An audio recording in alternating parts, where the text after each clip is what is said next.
चलिए स्टार्ट करते हैं लेक्चर नंबर 3। लेक्चर नंबर 3 में हम क्या पढ़ेंगे? Basis and properties of basis. ठीक है, चलिए ठीक है, आगे देखते हैं। पहले बेसिस क्या होता है? जैसे हमने एसिड पढ़ा था कि वो क्या होता है, सोर इन टेस्ट होता है, ये क्या होता है, बीटर इन टेस्ट। और हमने पढ़ा था कि डिसॉल्व होने पर एसिड क्या दे रहा था, H+ आयन, और बेस क्या देगा, OH-। ठीक है, देखिए basis which is soluble in water.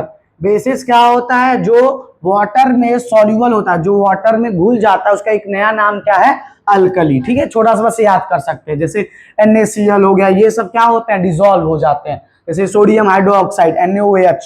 ठीक है, और फिर आपका ले लीजिए क्या नाम है, ये आपका दिखता है ऐसा कुछ। ठीक है, और फिर ले लीजिए कैल्शियम हाइड्रोक्साइड, फिर आप ले लीजिए क्या नाम है, पोटेशियम हाइड्रोक्साइड KOH। ठीक है, ये आप फॉर्मूला बनाने आपको आना चाहिए। Na का +1 होता है और OH का -1, इसलिए क्रॉस मल्टीप्लिकेशन करके बस 1 आता है। पर Ca का क्या होता है, +2, और OH का -1, क्रॉस मल्टीप्लिकेशन करेंगे 2 आ गया। A का +1 -1, तो फिर से वही आ जाएगा। क्लियर है? पोटेशियम आपका ये हो गया। फिर अमोनियम हाइड्रोक्साइड, ये याद कर लीजिएगा नाम। अमोनियम हाइड्रोक्साइड क्या होता है, NH4OH। ठीक है, अब देखिए ये 4 कहां से आया होगा, क्योंकि ये क्या नाम है, पॉलीएटॉमिक एटम है, तो इसका NH4+1 होता है और OH का -1। तो ये क्रॉस मल्टीप्लिकेशन, ये तो पहले से ही रहता है, अमोनियम उसको बोलते हैं। ठीक, आगे बढ़ते हैं। ये आपका ऐसे बॉक्स में रहते हैं, मतलब बॉटल में। ठीक है, मैग्नीशियम हाइड्रोक्साइड MgOH का होल ट्वाइस, Mg का वैलेंसी +2, क्रॉस मल्टीप्लिकेशन करके यहाँ पर से आ गया। ठीक है, आगे बढ़ते हैं। अब आते हैं आपका classification of acid and basis depending on the number of H+ and OH-। ठीक है, अगर याद हो तो इसी के बेस पे हमने क्या पढ़ा था कि अगर हमारा H+ ज्यादा रिलीज होगा वाटर में, तो वो क्या था, स्ट्रॉन्ग एसिड था। तो सेम चीज पढ़ेंगे OH के लिए। अगर हमारा पानी में डिसॉल्व करने पर OH ज्यादा रिलीज होगा, तो उतना ज्यादा स्ट्रॉन्ग बेस वो होगा। क्लियर है? देखिए स्ट्रॉन्ग बेसिस, तो स्ट्रॉन्ग बेसिस क्या होगा, these bases which give more number of hydronium ion, sorry hydroxide ion. ठीक है, मोर हाइड्रोक्साइड मतलब OH- ion in the aqueous solution are called strong bases. मतलब पानी में मैंने डाला OH- जल्दी जल्दी जल्दी आने लगा, तो उसको बोलते हैं क्या, स्ट्रॉन्ग बेस। ठीक है, तो एग्जांपल ले लेते हैं, जैसे NaOH, KOH, NH3। ठीक है, ये भी आपका उसी में आएगा। आप NH3 यहाँ पर OH नहीं लगा है, पर उसको हम कंसीडर कर सकते हैं। ठीक है, अभी दिखाते हैं NaOH। अब NaOH को पानी में डालेंगे, किसमें टूट जाएगा, Na+ एंड OH-। फिर वीक बेसिस क्या हो जाएगा आपका, those bases which gives number of hydroxide ions in aqueous solution are called weak bases. ठीक है, अभी के लिए आप कंसीडर नहीं करते इसको, नहीं तो फिर डाउट हो जाएगा। ठीक है, चलिए अब आते हैं इन एक्वस सॉल्यूशन। तो ये मान लीजिए कटा हुआ है, कॉल्ड वीक बेसिस। ठीक है, इसका एग्जांपल क्या हो जाएगा, अब देखिए इसके पास क्या है, NH4OH, एक ही OH है, पर अब देखिए डिसॉल्व कैसे कैसे देता है, ये देगा NH4+OH-। ठीक है, अब यहां पर आपका कंफ्यूजन ये हो सकता है कि सर इसके पास एक OH था, इसने OH पूरा दे दिया, तो ये वीक कैसे हुआ। ठीक है, तो इसमें क्या है, the bases which gives a less number of hydroxide ions in aqueous solution are called weak bases. तो इसमें क्या होता है कि आपको थोड़ा बहुत याद करना पड़ेगा कि NH4OH में जाता है, क्योंकि इसमें एक ही है ना, तो कंसीडर आप क्या कर लोगे कि भाई आपका पूरा रिलीज होना चाहिए, मतलब OH तो एक ही है, 3-4 रहता तो ये होता, आप गेस कर पाते कि हाँ भाई 2, पर OH में केस में एक है, तो थोड़ा बहुत आपको रिमेंबर करना पड़ेगा कि हाँ ये होता है। ठीक है, आगे बढ़ते हैं। Properties of acids, bases have a bitter taste, ये पहले बताया था। ठीक है, प्रॉपर्टीज ऑफ बेसिस, तो इसमें क्या था, bases have a bitter taste. ठीक है, कड़वा होता है, और ये ठीक है ऐसे। तो आपका और आता है क्या आगे, bases feel soapy to touch. ठीक है, सोप की तरह, जैसे ऐसे ऐसे आप स्लाइड कर सकते हो, ऐसा बेस फील होता है। ठीक है, फिर बेसिस टर्न्स, वहां पर आपका ब्लू से रेड हो रहा था, तो यहां से रेड से ब्लू हो जाएगा। क्लियर है? ठीक है, तो यहां पर आपने जैसे ये ब्लू लिटमस पेपर डाला, नो चेंज। ठीक, पर जैसे ही रेड डाला तो ये क्या होगा, रंग बदल देगा अपना, ब्लू हो जाएगा। क्लियर है? आगे बढ़ते हैं, तो इसको कहते हैं basis. Basis conduct in a solution electricity, ये तो मैंने बताया था कि बेसिस क्या करते हैं, इलेक्ट्रिसिटी कंडक्ट करता है और देयर इलेक्ट्रोलाइट्स। क्यों आपका इलेक्ट्रोलाइट्स है, क्योंकि देखो जब बेसिस जाएगा वो KOH गया जैसे, तो K प्लस OH माइनस में टूट जाएगा, और ये टूटता है मतलब क्या, आयंस इसको बोलते हैं, मतलब ये कंडक्ट करता है इलेक्ट्रिसिटी को, इसलिए बोलते हैं इलेक्ट्रोलाइट्स। ठीक है, ये देखिए आपका यहाँ पर एक सोल्यूशन ले लिया गया, तो देखो जब कटायन अनायन होता है एक, ठीक है, देखो आपका ये हो गया कटायन, और सॉरी जो टूटा वो कटायन अनायन होता है, और ये जो इससे जुड़ा रहता है वो बैटरी उटरी से, तो उसको क्या होगा, कैथोड एनोड, तो कैथोड के पास कटायन जाएगा, एनोड के पास एनायन जाएगा, मतलब पॉजिटिव के पास निगेटिव जाएगा, निगेटिव के पास पॉजिटिव जाएगा, तो ऐसे फ्लो क्या रहेगा, बना रहेगा। ठीक, चलिए आगे बढ़ते हैं। Bases react with some metals to form hydrogen gas, only aluminium and zinc. देखिए ये आपका क्या हो गया, आपको याद करने वाला हो गया कि भाई आपका बेसिस जब रिएक्ट करता है सिर्फ और सिर्फ किसके, एल्युमिनियम और जिंक से, तो हमको क्या देता है, हाइड्रोजन गैस। ठीक है, ये एक्सेप्शन में आ गया। हाइड्रोजन गैस आपने एसिड में पढ़ा था कि दे रहा था, तो इसका मतलब क्या है, ये आपको याद करना पड़ेगा। तो यहाँ से अगर रिएक्शन ले लेते हैं, मान लेते हैं NaOH, NaOH क्या है, हमारा बेस, फिर एक सोडियम मतलब एल्युमिनियम ले लेते हैं, ठीक है, सोडियम हाइड्रोक्साइड इसको बोलते हैं, फिर एक एल्युमिनियम ले लिए, एल्युमिनियम या जिंक ले लेते हैं, जिंक हमारा क्या है, मेटल। तो आपको याद करना पड़ेगा कि हमारा बेस जब एल्युमिनियम और जिंक से रिएक्ट करता है तो क्या देता है, हाइड्रोजन गैस। तो आपसे क्वेश्चन पूछ सकता है, in which case bases react and with metal and form hydrogen gas, तो आप बताओगे एल्युमिनियम एंड जिंक। तो इसका देखो अब बनाना सीखते हैं, क्योंकि याद नहीं करेंगे, बस ये याद होना चाहिए कि क्या मतलब क्या मिलेगा, हाइड्रोजन गैस। तो अगर मैं H2 पहले से ही निकाल दो, H2 तो निकलेगा ही निकलेगा। अब हमको क्या बनना है, देखो बचेगा क्या, Na प्लस और ये Zn, ठीक है, तो Zn और ये दोनों क्या हो जाएंगे, तो आपका मेटल ही है। तो देखते हैं कैसे क्या बनेगा। तो आपको क्या करेंगे, ये हीट, अच्छा हीट दे रहे हैं, ये कौन सा रिएक्शन है, एंडोथर्मिक, क्योंकि ये ऐसे रिएक्शन ऑटोमेटिक नहीं हो रहा है, ये इंडोथर्मिक रिएक्शन है। तो ये क्या बन जाएगा, Na2ZnO, ठीक है, इसको क्या बोलते हैं, सोडियम जिंकेट। तो नाम याद कर लीजिएगा, जिंकेट, सोडियम जिंकेट, Na2ZnO 2, ठीक है, 2 क्योंकि इसका +2 आया होगा और इसका आया होगा 2, ठीक है, तो आपका हो गया। तो ये आपका बनेगा क्या, और निकलेगा क्या, H2 गैस। ये तो बताया हाइड्रोजन गैस आपका रिलीज होता है। चलिए अब आगे बढ़ते हैं। तो properties of bases react with acid to form a salt and water, ठीक है, तो ये ध्यान दीजिएगा, आपका क्या लिखा है, सॉरी ये इसमें क्या लिखा है आपका, कि जब आपका बेस क्या करता है, रिएक्ट करता है किससे, एसिड से, तो क्या बनाता है, सॉल्ट एंड वाटर। तो चलिए देखते हैं आपका क्या हो जाएगा। अब बेसिस का एग्जांपल लेते हैं, NaOH और एसिड ले लेते हैं, एसिड क्या हो जाएगा, HCl। तो देखो आपको पता है बेस प्लस एसिड कौन सा रिएक्शन होता है, न्यूट्राइजेशन रिएक्शन। न्यूट्राइजेशन रिएक्शन मतलब क्या होता है, जिसमें एक सॉल्ट बनता है एंड वाटर। तो आपका क्या बन जाएगा, NaCl और प्लस H2O वाटर। क्लियर है, सिंपल सा, ठीक है। तो ये रिएक्शन आप यहाँ पर देख लेते हैं हम लोग,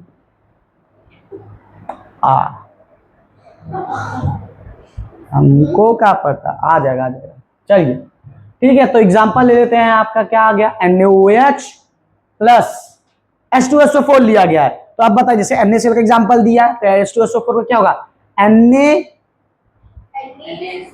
NaSO4 Na2SO4, क्योंकि SO4 +2 होता है, sorry -2, Na2SO4 plus H2O water. तो देख लेते हैं Na2SO4 प्लस, बस आपको ये याद होना चाहिए कि बेस जब रिएक्ट करेगा एसिड से तो सॉल्ट एंड वाटर बनाएगा। बाकी आप तो जानते हो रिएक्शन कैसे किया करना है, ठीक है। आगे बढ़ते हैं, बैलेंस आप कर लीजिएगा।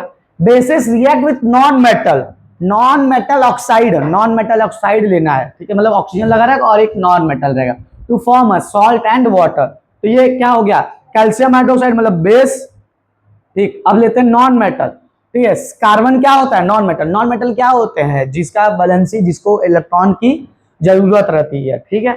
तो कार्बन CO2, कार्बन डाइऑक्साइड, तो ये बनाएगा क्या बताइए, सॉल्ट बनाएगा, सॉल्ट। अब देखो सॉल्ट का क्या बनेगा, नहीं सॉल्ट नहीं, यहाँ पर देखो टू फॉर्म अ सॉल्ट मान लो बनेगा ही प्लस एंड वाटर। तो सॉल्ट ऐसा मतलब मेटल नॉन मेटल ये भी सॉल्ट में आता है। तो आपका क्या हो जाएगा, कैल्शियम कार्बोनेट। कैल्शियम का पर कितना होता है +2 और CO2 पे भी -2, कैंसिल आउट हो गया, CaCO3 बन गया। CaCO3 आपका क्या है, पॉलीएटॉमिक है, तो इस पे कौन सा चार्ज होगा, CaO3 -2। क्लियर, ठीक है। अब आगे बढ़ते, प्लस क्या बन जाएगा, H2O। क्लियर, लिक्विड बनेगा।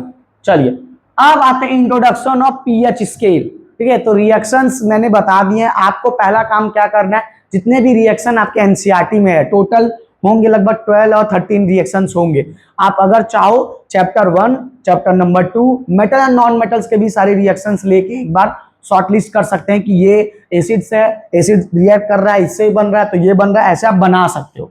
ठीक है, अब आते हैं introduction of pH scale. PH आपने पढ़ा था, मैंने बताया था कि कोई चीज एसिडिक और बेसिक होता है, उसका रीडिंग 0 से 14 होता है। 7 क्या होता है, न्यूट्रल। 7 से 0 जाएगा तो एसिडिक और 7 से 14 जाएगा तो बेसिक इन नेचर।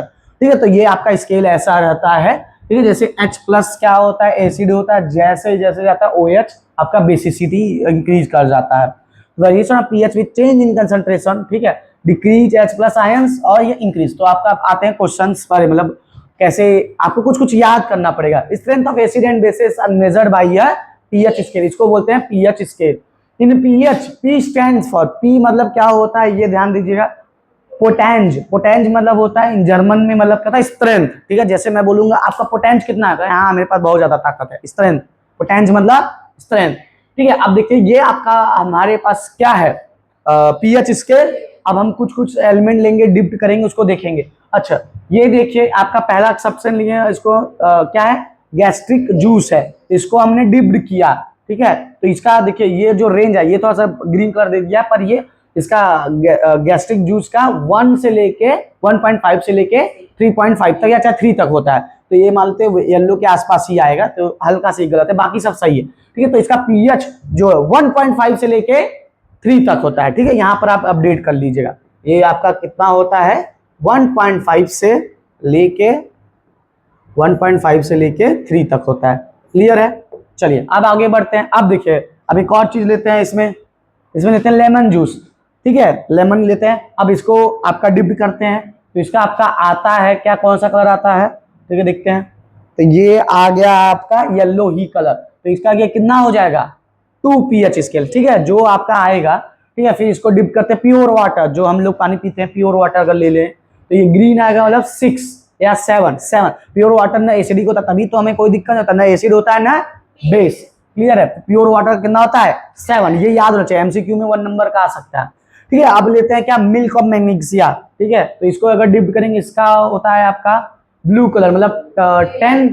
ठीक है, 10 होता है। ठीक है, ये आया है 2024 में एमसीक्यू में 1 नंबर का आया था, मिल्क ऑफ मैग्नीशिया का बताइए कितना होता है, 10।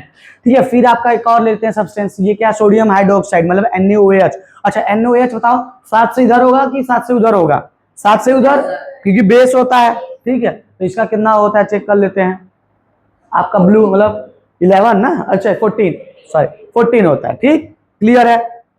ठीक, तो ये आपका पीएच स्केल्स होता है, बस ऐसे आपको बताना रहता है कि किसका क्या होता है। तो आपका आपके सामने कुछ चार्ट है, ठीक है, आपको इस वैल्यू याद कर लेना है। ठीक है, अब देखिए आपका पहला है सोल्यूशन, अगर हम लेते हैं सलाइवा, जो हम लोग के ये थूक बनता है। ठीक है, सलाइवा, तो इसका कलर कितना होता है, कलर ऑफ पीएच ग्रीन होता है, तो इसका वैल्यू कितना होता है, अप्रोक्सीमेटली 7.4। ठीक है, तो ये बेसिक होता है, 7 दाग गया तो आपका बेसिक। ठीक है, आप बताइए दूसरा सलाइवा आफ्टर मील, मतलब बिफोर मील, खाना खाने से पहले आपका इतना होता है, खाना खाने के बाद 5.8 होता है। ठीक है, और फिर येलो आपका किसका होता है, कलर ऑफ पीएच। ठीक, तो कितना होता है, 5.8 खाना खाने के बाद। ठीक है, तो आपका 5.8 हो जाता है, तो हल्का सा एसिडिक हो जाता है। क्लियर है, फिर आता लेमन जूस, अभी पढ़े थे, लेमन जूस का 2.5 होता है, एसिडिक हो गया। फिर आपका आते हैं एग्जैक्ट वैल्यू, ये दे रहा है अब। ठीक है, ये आपका क्या, कलरलेस आरेटेड ड्रिंक। ठीक है, जो हम लोग पीते हैं, एरेटेड ड्रिंक का मतलब वही कोल्ड ड्रिंक्स हो गया ये सब। तो ये किसका कितना होता है, 6 होता है, सोचो एसिडिक होता है, आप चाव से लपेट लेते हो। ठीक है, कैरेट जूस। ठीक है, तो इसका क्या होता है, येलो 5.6 एसिडिक। ठीक है, और फिर ऐसे आप वैल्यू याद कर लीजिए, कॉफी का होता है आपका 5, टमाटो जूस का होता है 4.1। ठीक है, टैप वाटर जो नल का पानी आता है उसका कितना होता है, 6.9। ठीक है, मतलब प्योर वाटर तो नहीं रहता है ना, कुछ मिनरल्स रहते हैं। ठीक है। 1 m मतलब होता है मोलैरिटी। मोलैरिटी का मतलब होता है कि अगर हम 1000 ml लिए या 1 लीटर लिए, 1 लीटर में कितना आपका सोडियम हाइड्रोक्साइड मिलाया गया है, तो उसका कितना होता है 13, मतलब बेसिक होता है। HCl का कितना होता है 1, वेरी एसिडिक। ठीक है, ये ध्यान देना। चलिए अब आगे बात है importance of pH in everyday life. PH का एवरीडे लाइफ में क्या जरूरत है? सबसे पहला वही, जो आपका पेट खराब होता है तो आप क्या नाम लेते, इनो लेते हो, तो मतलब ये पहला तो यही हो गया कि पेट को आपको हेल्प करता है। और दूसरे पहले आते हैं मेन एसिड रेन। तो एसिड रेन क्या होता है? PH range of human body. हमारे ह्यूमन बॉडी का पीएच स्केल कितना है? 7 से लेके 7.8 तक। ठीक है, तो when the pH of rain water is less than 5.6, अगर पीएच आपका जो रेन हो रहा है उसका पीएच कितना हो गया? 5.6 से कम हो गया। ठीक है, तो then the rain water is acidic. तो जो बारिश हो रहा है उसका पीएच 5.6 से कम हो जाएगा तो वो पानी क्या हो जाएगा? एसिडिक। तो हमारे जैसे कभी कहते हैं ना, पहला पानी जो बारिश होता है उससे नहाओ मत, बहुत दिक्कत होता है। इसका मतलब क्या होता है ना, जो आपके फैक्ट्री होते हैं उसमें से गैसेस निकले हुए हैं, कार्बन डाइऑक्साइड और बहुत से मतलब गैसेस निकले हैं जो हार्मफुल होते हैं, तो वो क्या हवा में जाके बन जाता है, तो बारिश के साथ चला आता है। ठीक है, तो वही, तो अगर वो 5.6 से कम रहेगा तो आप अगर उसको यूज करोगे तो वो एसिड की तरह यूज करेगा। When it flows in a river it lowers the pH of river water. River water का पीएच गिरा देता है। ठीक है, एक्वाटिक एनिमल, देखो ये फिगर हो गया। एक्वाटिक एनिमल जो पानी में रहते हैं, aquatic animal is drastically affected due to acidic nature. Not only that, when this type of rainwater is absorbed by plants अगर absorb करता है, it affects their growth, वो बढ़ने में affect करता है। The flowers and fruits their bear, ठीक है, पकने उकने में ये सब क्या करता है? बहुत हानिकारक कर देता है, मतलब रोक देता है, अच्छे से नहीं हो पाता है। ठीक है, तो देखो ऐसे मरने लगते हैं जो एक्वाटिक प्लांट्स होते हैं, और पेड़ अच्छे सूखा होने लगता है। ये कैसे होता है? जैसे सल्फ्यूरिक एसिड, इसमें से आपके क्या नाम है, लैब नहीं बोल देते हैं, फैक्ट्री से आपका सल्फ्यूरिक डाइऑक्साइड निकल रहा है, तो ये बादल में जाएगा, मतलब आसमान में, उससे क्या करेगा? मिलेगा तो क्लाउड्स विद सल्फ्यूरिक एसिड। जो क्लाउड बनेगा वो किससे बनेगा? सल्फ्यूरिक एसिड से। वो पानी डायरेक्ट गिरेगा। Acid rain harms vegetarian and water life. Clear है? तो ये आपका हो जाएगा। इंपॉर्टेंस नहीं बोल सकते हैं, information of pH in everyday life. ठीक है, ये क्योंकि आपको जानना है। अब आते हैं importance of pH in tooth decay, जो दांत सड़ जाता है, तो ठीक है, तो उस पर भी आपका यूज किया जाता है। देखो, tooth decay starts when pH of mouth is lower than 5.5। अगर अपने माउथ का आपका क्या हो जाए? 5.5 हो जाए, उससे कम हो जाए, तो दांत आपका क्या होने लगेगा? सड़ने लगेगा। ठीक है, टूथ एनिमल, ये जो ऊपर पाया जाते हैं ना, तो उसको बोलते हैं टूथ एनिमल। ठीक है, आप अभी चैप्टर बायोलॉजी में पढ़ो, उसमें अच्छे से टीथ के बारे में पढ़ोगे। Is made up of calcium hydroxide. ठीक है, इससे बनता है। और ये क्या होता है? Crystal form of calcium phosphate. Calcium phosphate का क्रिस्टल, एक ठोस टाइप का। क्लियर? अब आप आगे आते हैं। ठीक है, जैसे ये दांत आपका ही चमकता रहता है, पहले आप चॉकलेट खा के सड़ा देते हो। Bacteria present in the mouth produce acids. जो बैक्टीरिया आपके माउथ में प्रेजेंट रहेगा वो क्या करता है? प्रोड्यूस करता है एसिड। ठीक है, तो डिग्रेडेशन, आपका डिग्रेडेशन ऑफ शुगर को खाने लगते हैं। And food particles remaining in the mouth after eating. तो जो फूड पार्टिकल होते हैं उसको जैसे बोलते हैं नहाने या सॉरी खाने के बाद आप ब्रश कर लीजिए। ठीक है, क्योंकि खाना जीभ में दांत में रहने की वजह से भी आपका टूथ डिके होता है। यूजिंग टूथपेस्ट बढ़िया वाला व्हेन आर यूजुअली बेसिक, और अच्छा जो आपका बेसिक आपका होना चाहिए। ठीक है, हम लोग तो उठ के क्या ले जाते हैं? पतंजलि बस नाम प्रचार कर दिए हैं, ये प्राकृतिक का है। ठीक है, और ये कोलगेट की ले लेते हैं। ठीक है, तो ऐसा नहीं होता, आपको पढ़ना चाहिए। अगर बेसिक होगा नेचर में तब लेना चाहिए। For the cleaning the teeth can utilize the excess acid and the prevent the tooth decay. दांत में जो एसिड प्रोड्यूस हो रहा है, अगर हम बेस से मंजन करेंगे तो ये नहीं कि आप सब उन्हें से करने लगे, लाए बॉय माँ माने डेटॉल, माँ डेटॉल का दूल्हा। चलिए, ये एक का दाता भाई बेचारे का। चलिए आगे बढ़ते। स्टमक एसिडिटी, वही अब पहले बताए, आपके पेट में क्या हो जाता है? एसिडिटी। तो आप जो पीते हो वो क्या हो जाता है? बेस लेते हैं, तो एसिड और बेस लेके क्या बन जाता है? न्यूट्रलाइज कर देता है। ठीक है, देखो ये द ह्यूमन बॉडी पीएच कितना होता है? 7.35 टू 7.45। हाइड्रोक्लोरिक एसिड HCl, हमारे पेट में HCl है, सोचो HCl मतलब हार्मफुल होता तब भी हमारे पेट में HCl है, तो वो क्या करता है, प्रोड्यूस ज्यादा जब हो जाएगा तो आपको क्या हो जाएगा, एसिडिटी, इसीलिए हम क्या खाते हैं, बेस। ठीक है, तो यही बोला है hydrochloric acid produce in the stomach helps in the digestion of food, but sometimes क्या होता है, due to too much production of acid, कुछ टाइम मतलब कुछ ज्यादा आप खाने की वजह से क्या होता है, ज्यादा प्रोड्यूस हो जाता है, कॉजेस पेन एंड इरिटेशन, तो वो क्या करता है, दर्द और इरिटेशन, जलन प्रोड्यूस करता है ऐसे। क्लियर है? ठीक, तो आप क्या खाओगे, बेस लोगे। The acidity in digestion problem can be control by adding a basic substance called antacid. ठीक है, ये इस पे क्वेश्चन बनेगा आपके एनसीईआरटी में, इस पे क्वेश्चन दिया गया है, क्यों हम खाते हैं, तो अंटा एसिड्स। ठीक है, तो मतलब क्या होता है, आप मतलब खाना खाए, मान लेते कुछ आप ओवर ईटिंग कर लिए, आपने बहुत ज्यादा कोल्ड ड्रिंक पी लिया, आपके पेट में क्या हो गया, एसिड का मात्रा बढ़ गया, एसिडिटी हो गया, तो आप जो बेस लोगे, बेस क्यों लोगे, क्योंकि वो उसको क्या करेगा, न्यूट्रलाइज करेगा, तो जो न्यूट्रलाइज करेगा तो उसको क्या बोल देते हैं, उस बेस सब्सटेंस को क्या बोल देंगे, अंटा एसिड्स। ठीक, चलिए, बेसिक सब्सटेंस दैट, देखो यहीं पर लिख दिया, basic substances that neutralises acid in the stomach. ठीक है, उसको बोलते हैं आंट एसिड या एंटा एसिड बोलते हैं। क्लियर है? एग्जाम्पल मैग्नीशियम हाइड्रोक्साइड, इसका एग्जाम्पल क्या है, मिल्क ऑफ मैग्नीशिया। ठीक है, ये ऐसे मिलता है, मिलाओगे पियोगे झन से आपका खत्म। Soil pH in the backyard. ठीक है, आपका देखो सॉयल में भी डिपेंड करता है, क्योंकि पेड़ को सड़ा देता है, पहले पढ़े थे, तो वही चीज आपका दिया। फर्टिलाइजेशन बनने में भी मदद करता है, फर्टिलाइजेशन आप जानते हो ना, जो खेत में खाद उद होते हैं। ठीक है, तो देखो most of the plant grow best when the pH of the soil is close to 7। अगर आपका सॉयल का पीएच कितना है, 7 के लगभग है, तो पेड़ क्या होगा, अच्छा उगेगा।